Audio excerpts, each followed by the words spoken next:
നമസ്കാരം. ദക്ഷിണ ലെബനനിൽ ഇസ്രായേൽ സൈന്യം നടത്തിയ ആക്രമണത്തിൽ 4 ഹിസ്ബുള്ള തീവ്രവാദികൾ കൊല്ലപ്പെട്ടു. ഹിസ്ബുള്ള തന്നെയാണ് ഇക്കാര്യം സ്ഥിരീകരിച്ചിട്ടുള്ളത്. ആദ്യം 3 പേർ കൊല്ലപ്പെട്ടു എന്നാണ് ഹിസ്ബുള്ള അറിയിച്ചിരുന്നത് എങ്കിലും പിന്നീട് ഒരാൾ കൂടി കൊല്ലപ്പെട്ടതായി ഹിസ്ബുള്ള തന്നെ സ്ഥിരീകരിക്കുകയായിരുന്നു. ഈ മേഖലയിൽ കുറേ ദിവസങ്ങളായി ഇസ്രായേൽ സൈന്യം അതിശക്തമായ തോതിലാണ് ആക്രമണം നടത്തുന്നത്. കാരണം ദക്ഷിണ ലെബനൻ കേന്ദ്രീകരിച്ചാണ് ഹിസ്ബുള്ള തീവ്രവാദികൾ ഏറ്റവും അധികം ആക്രമണം ഇസ്രായേലിന് നേർക്ക് നടത്തിക്കൊണ്ടിരിക്കുന്നത്. അതുകൊണ്ട് തന്നെ ഈ മേഖലയിൽ അതിശക്തമായ ആക്രമണങ്ങളിലൂടെ മാത്രമേ ഹിസ്ബുള്ളയെ തകർക്കാൻ കഴിയുകയുള്ളൂ എന്ന വിശ്വാസം ഇസ്രായേൽ സൈന്യത്തിനുമുണ്ട്.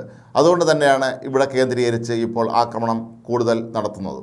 ഇറാൻ്റെ സാമ്പത്തിക സഹായത്തോടെയാണ് ഹിസ്ബുള്ളയും ഹൂതി മുതലും എല്ലാം തന്നെ ഇസ്രായേലിനെതിരെ ആക്രമണം നടത്തുന്നത് എന്നുള്ളത് കൊണ്ട് തന്നെ ഇത് ഇറാന് കൂടിയുള്ള ഒരു മുന്നറിയിപ്പായിട്ടാണ് ഇസ്രായേൽ ഇപ്പോൾ ഇത്തരത്തിലുള്ള ശക്തമായ ആക്രമണങ്ങളെ കണക്കാക്കുന്നത്.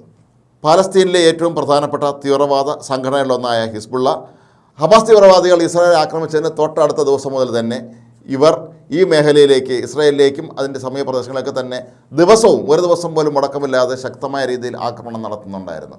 അതുകൊണ്ട് കൂടിയാണ് ഇസ്രായേൽ ഹിസ്ബുള്ളയെ വളഞ്ഞിട്ട് പിടിക്കാൻ ഇപ്പോൾ തീരുമാനിച്ചിരിക്കുന്നത് എന്നാണ് പറയപ്പെടുന്നത്. ആദ്യം ഹമാസിൻ്റെ മാത്രം ഭീഷണി നേരിട്ടുകൊണ്ടിരുന്ന ഇസ്രായേൽ ആകട്ടെ ഇപ്പോൾ ഹിസ്ബുള്ളയെയും അതുപോലെ ഹൂതി മുതലെയും കൂടെ നേരിടേണ്ട അവസ്ഥയിലേക്ക് എത്തിയിരിക്കുകയാണ്. ഒക്ടോബർ 7 മുതൽ ഇതുവരെ ഹിസ്ബുള്ളയുടെ 138ഓളം തീവ്രവാദികളാണ് കൊല്ലപ്പെട്ടത് എന്നാണ് ഹിസ്ബുള്ള തന്നെ വെളിപ്പെടുത്തിയിട്ടുള്ളത്. ഇത് ലെബനനിലും സിറിയയിലുമായിട്ടാണ് ഇവർ കൊല്ലപ്പെട്ടത്.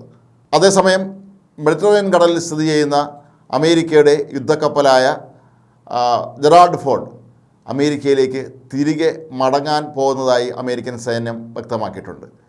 തങ്ങളുടെ ദൗത്യം പൂർത്തിയായിട്ടല്ല എങ്കിൽ പോലും അമേരിക്കയിൽ മറ്റ് സൈനിക ആവശ്യങ്ങളുള്ളതിനാലാണ് ഇപ്പോൾ ജെറാൾഡ് ഫോർഡ് അമേരിക്കയിലേക്ക് മടങ്ങുന്നത്. പക്ഷേ അതേസമയം അമേരിക്കൻ നാവികസേനയുടെ തന്നെ മറ്റൊരു യുദ്ധക്കപ്പലായ ഐസനോവർ അതിപ്പോഴും മെഡിറ്ററേനിയൻ കടലിൽ തന്നെ സ്ഥിതി ചെയ്യുന്നുണ്ട്.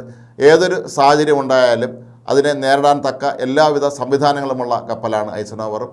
മാത്രമല്ല, ഇനി കൂടുതൽ ഒരാവശ്യം വന്നാൽ ജെറാൾഡ് ഫോർഡ് വീണ്ടും അമേരിക്കൻ നാവികസേന തിരികെ മെഡിറ്ററേനിയൻ കടലിൽ എത്തിക്കാനും ഈ തീവ്രവാദികൾക്ക് നേരെ ശക്തമായ ആക്രമണം നടത്താനും അമേരിക്ക തീരുമാനിച്ചിട്ടുണ്ട്.